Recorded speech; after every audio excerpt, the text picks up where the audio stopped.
Smackdown tonight, the WWE King of the Ring tournament concludes and the semifinals are now set. We get a little shocking development tonight in the women's side of the bracket. Things went pretty much as expected on the men's side, and I feel like we're going to get a little bit of a showdown next week that's going to really lay the format for the King of the Ring on Saturday. I'm your host, Bryan, the Hype Ballard. Back at it again. We're going to take a look at some of the Smackdown action. Let's get in. So we're going to talk about Smackdown tonight, and overall, I want to just make a side note. They did a pretty good job with a contract signing for Cody Rhodes and Logan Paul. I thought they actually did a lot to generate interest. I like the promos of back and forth and some of the lawyer lingo going on between the two of them. And, you know, even though we know this is just another bump in the road on the journey of Cody Rhodes, we did see a little bit of, you know, what this feud's going to play out to be. But we're here to talk about King of the Ring and the Queen of the Ring. So let's start out with the Queen of the Ring first matchup. And we've got Bianca Belair, and it's Tiffy time with Tiffany Stratton. And I want to, you know, this matchup was featured to start live on Raw. And I want to say the IWC got a little bit of uproar this morning. Earlier today, they got a little uproar because of something Tiffany Stratton posted. And, you know, of a racial tone. And find out it was a retweet that ultimately Stratton deleted once she kind of figured out that the footage of a tag match with her and Bianca and Jade Cargill was altered. And ultimately, so she tweeted it and deleted it real quick once she realized, and everybody just kind of lost their mind on Tiffany Stratton a little bit. And, you know, we live in a world where we're not allowed to make a mistake, right? It wasn't an intentional thing. I think everybody kind of went a little nuts on her. You know, she retweeted something, and or maybe even wasn't even her. Maybe she has a social media manager that actually just didn't do the job today. But anyway, it kind of carried in coming into SmackDown, and some people even thinking that there was going to be a match pulled. We're not going to disrupt it. It's like I said, a bump in the road. It's going to be something that we'll move right past. And Tiffany Stratton's job has not been affected by this. And ultimately, she really shined tonight in her matchup with Bianca Belair and just kind of pushed forward. And when you are in a limelight like that, you're going to get a little bit of everybody just under a microscope with you. And that's something that, you know, in her rookie main roster type year that she just, you know, it's a learning experience and people are allowed to learn. So ultimately, these two have a great matchup tonight. They tie up. Belair backs Tiffany into the corner. They give a clean break. Then they do some poses. Another tie up, and Belair is stronger. You know, she shows her strength as it has been established in the WWE mainstream. Then they trade shoves, and Tiffany slaps Belair. Tiffany then pulls Belair down by the hair, and Belair kips up and slaps Tiffany, then hits a couple of mat returns. Ultimately, Belair runs over Tiffany with a shoulder block. Tiffany, caught in the corner with some offense, takes a hit to the gut. We get a knee that was targeted again by Bianca Belair. And the WWE has consistently talked about the knee in this storyline.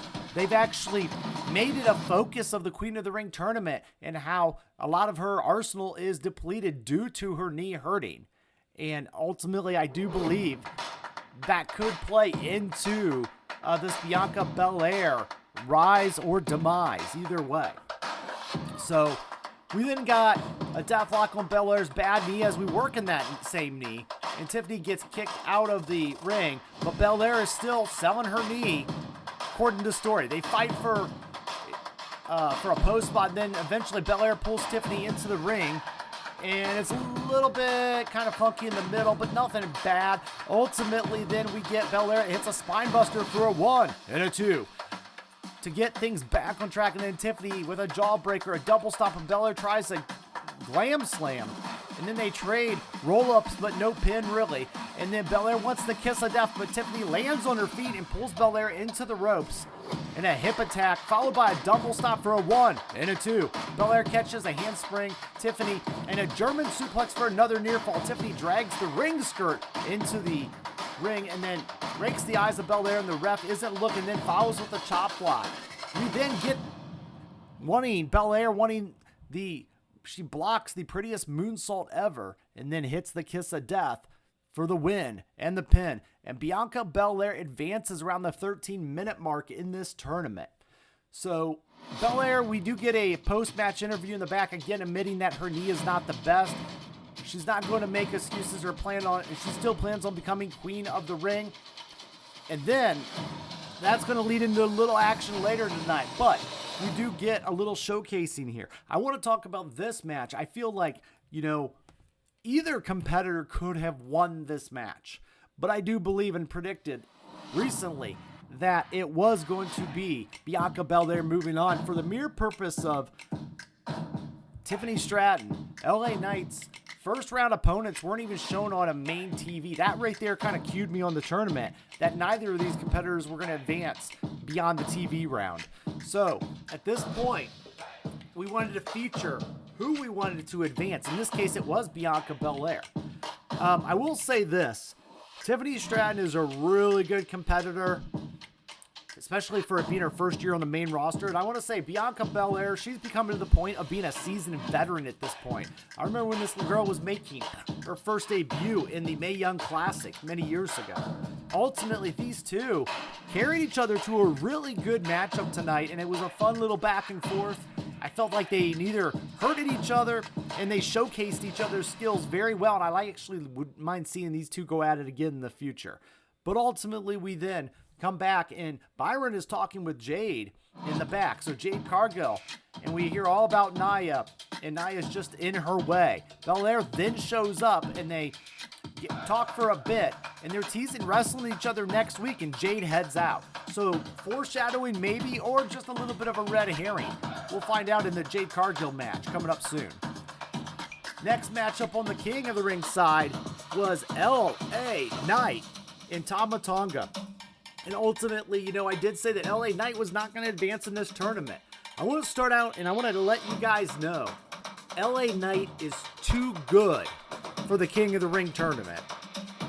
Not to knock, the past winners, but, a lot of them used it as a springboard for their careers. But I feel like the path is different for LA Knight, and I do believe Money in the Bank or a Royal Rumble win is not out of the question for LA Knight's future, and I just don't think a King of the Ring tournament is going to do him much good, or really for his career, and it could be almost a setback.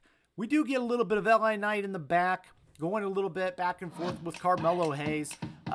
They're jaw-jacking a little bit, talking to each other, comparing themselves to the greats, and Tom Brady. LA Knight counters with, well, Tom Brady, can you tell me even who the first round pick was in the Tom Brady draft? Nope, nobody can. He can't remember. LA Knight's showing how good he is promo skill-wise, and Carmelo's showing that he can keep up. So ultimately makes an RKO reference, and then Carmelo actually says the correct letters are H-I-M, and then LA Knight mocks his spelling talent, saying that's not a catchphrase they'll play. Here's one, and we get the LA Knight from the crowd. In the back, we get Tama Tonga preparing with the Bloodline, the new version of the Bloodline, and he can't help but the way he's acted, I thought it was a little weird, a little goofy. He was doing a lot of, it reminded me of the old school movie with Jim Carrey. The When Nature Calls, Ace Ventura, When Nature Calls, when he fights the little tribal guy, kind of crazy, kind of out of there, and when he goes and basically just kind of, if you guys seen this tonight, you guys know what I'm talking about, but it reminded me of the little crazy guy from Ace Ventura, When Nature Calls. I kind of like Tama Tonga being the strong silent type, so I know he's trying to hype himself up a little, but that part came across a little cheesy. Ultimately, we do get this matchup going into progress. They both come in, and ultimately we get Tonga and Knight entering the ring, and then Knight hits with jabs, and then a back elbow to Tonga. Tonga grabs a sleeper, but Knight fights it. Free of a kick, we get a clothesline from Tonga. We get a "We Want Roman" chant that was kind of fun. We get Knight with a back body drop and some corner stops. Very quick little matchup back and forth, but Knight does a very good job of carrying Tonga to a very fun match here. And again, I thought these styles worked well together tonight. ultimately, we do have Knight bounces off Tonga off the apron several times. They head back into the ring. Tonga gets bounced into the corner with a tilt-a-whirl power slam. A jumping elbow from Knight. We get blunt force trauma. And then Tonga Loa pulls Tonga out of the ring. So Knight hits him with a diving drop kick. Solo and Knight square off briefly. Knight encourages him to hit the solo, and then he declines. And then back in the ring, Tonga hits his flatliner for the 1, the 2, the 3. And we get the pin from Tama Tonga on LA Knight at the 8-minute, a little less than 9-second or 9-minute mark. Ultimately, this confirms two things. One, LA Knight's first round tournament match was at a house show, which means they did not want to feature him very much in this tournament. They wanted him in the tournament. They wanted his name brand, but they wanted to get him in and out, and that's what they did. Tama Tonga was featured last week on Smackdown, and now I do believe that this will lead to possibly a bloodline showdown in the King of the Ring finals. Let's move on ahead. We've got up next the women's other half of the semifinals. We get the immovable object, as they call her, Nia Jax, and she dismisses Jade as a threat to her and then heads to the ring. They get face to face. Nia lands an elbow, shoulder block, but misses. And then ultimately Jade hits a spine buster, and Nia takes a little bit of a break on the outside of the ring. They start brawling on the floor. Nia tosses Jade in front of her own daughter, and then Jade ultimately then yells, "Your mom sucks." And then Jade lands a super kick back into the ring, and Jade knocks Nia out of the ring, and they're back and forth at it again. So I thought that was a nice little, thing to get Jade in front of her daughter a little bit, play up the heel character of Nia Jax. We get some back and forth from Nia, and then she gets from Nia, and then Jade Cargill grabs a chair, or Nia grabs a chair, Jade blocks it, and then hits Nia with the chair, causing a disqualification. Okay, so Nia Jax advances in this tournament at the 2-minute, 12-second mark. And we get Nia Jax versus a Bianca Belair with a hurt knee in the Queen of the Ring tournament. So I was very shocked to see Jade Cargill not get pushed full steam ahead in here. I thought this was going to be a demonstration of her power. And then a final showdown with Bianca Belair. In the end, if she has to lose, got to make a rookie mistake like using a chair for disqualification. So it's an easy way to write Jade Cargill out of the tournament. And kind of teased us a little with the Bianca Belair tag team showdown in the semifinals. But we might be saving that for another day. It does make me believe that Bianca Belair could go on to win this tournament, the entire thing, causing a little bit of jealousy with Jade Cargill. And you can see seeds planted in their backstage interview with each other a little bit earlier. So these two continue to brawl after the bell, and the crowd is chanting the bullshit chant while Jade spears Nia into the ring post. Nia then really just kind of drops, and then they just keep brawling until officials separate them, and then that's the end. So we get the fighting backward showdown, backward brawl. And, some of you guys, we may have wanted a little bit more out of this one, but I thought it was an effective way just to get Jade out of the tournament. That really was the end game and goal. So, speaking of end game and goal, if you guys hit the like button, you know what? It helps you, it helps me. It helps me out on the channel, and it helps you see more wrestling content, because at the end of the day, we're all fans of wrestling. Hey, if you're back, thanks again. If you're subscribed, thanks even more. But either way, consider. Appreciate you guys. And also, fansofprowrestling.com, my tag mates over there, we all do a lot of great work as well. Let's get into some other great work, which is going to be Randy Orton, the RKO, versus the other three little letters, the HIM, him. They circle around for a bit, and then we did get some foreshadowing in this one of LA Knight and HIM, aka Carmelo Mello Hayes. And we ultimately kind of feel that, they were starting to advance the story with Carmelo and even Logan Paul a little bit. So they ultimately just kind of mixing all this in. They circle a bit. Hayes avoids a tie-up. They get a knee to Randy, which is taped up for this matchup. Hayes smacks Randy on the back of the head. A little showboating from the first round draft pick. Randy then kicks him in the post and a few times up. Uppercuts from Randy when he tosses Hayes out of the ring. Randy follows Hayes.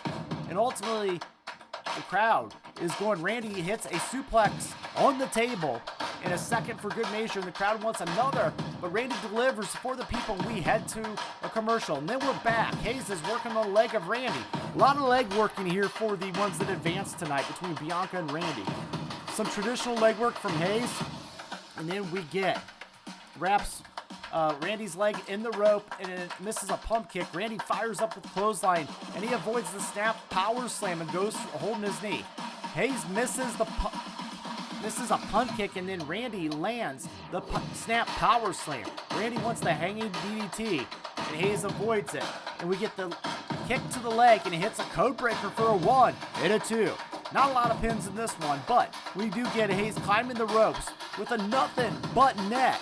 And Randy avoids it and then catches Hayes in the hanging DDT. And Randy is set for the RKO. He's getting ready. Hayes counters with a schoolboy for a 1 and a 2. Hayes off the ropes into a very easy RKO. 1, 2, 3 at the 10-minute mark. And we then get Randy Orton advancing in the King of the Ring semifinals. Post-match, we get the Bloodline, the new Bloodline, coming down to stare down Randy Orton. Randy grabs the mic and asks if they're trying to intimidate him. You don't intimidate Randy Orton.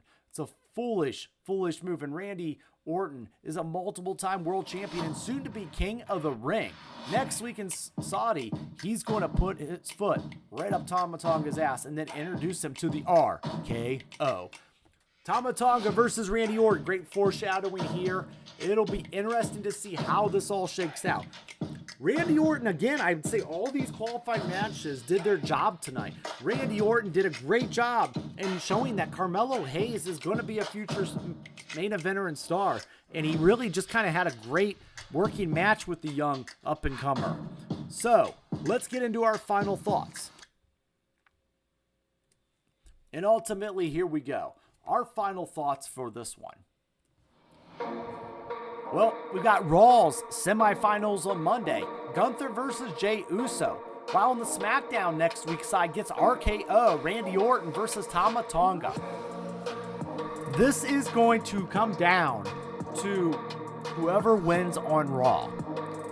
On one side, I can see an argument for Gunther defeating Jey Uso and Randy Orton defeating Tama Tonga, leading to Gunther and Randy Orton, in which honestly could go either way. Gunther could become a King of the Ring, launching and beating a WWE legend in the process, or Randy Orton could actually go and get the King of the Ring title, the one achievement that has eluded his amazing career.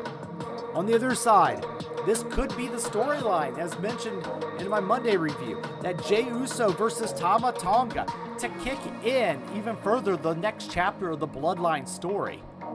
That would require Jey Uso to go over on Gunther. That could easily be done by Giovanni Vinci interfering. We haven't seen him since he's been kicked out of Imperium, and ultimately he could come back to bite Gunther and allow Jey Uso to get in advance, which I do see the Bloodline getting involved in Tama Tonga actually helping with their history with Randy Orton in order to set up Jey Uso versus Tama Tonga. I could see it really going the Bloodline way. I could make an argument, like I said, for both, but this might just play out to Tama Tonga becoming your ultimate King of the Ring. It was hinted at a little bit tonight when they talked about Tama Tonga being the son of Haku, the original, one of the original King of the Ring winners, King Haku. It's very interesting that the WWE just now brought that point up. They're either throwing a seed of doubt in our minds, or they're really going to go full force with the crowning of Tama Tonga. Then we get on the female side of it, Lyra Valkyria versus Io Sky on the Raw side, and we get Smackdown, Nia Jax versus Bianca Belair. Ultimately, I do believe that the Smackdown side is going to win this Queen of the Ring tournament, and I could see Bianca Belair and her hurt knee winning it all. I feel like the WWE wants to push very heavily Lyra Valkyria to make it to the finals or the semifinals, and I could see Bianca Belair eventually taking on a young up-and-comer and beating them for that right of Queen of the Ring. Either way, we got our final four on each side of the bracket.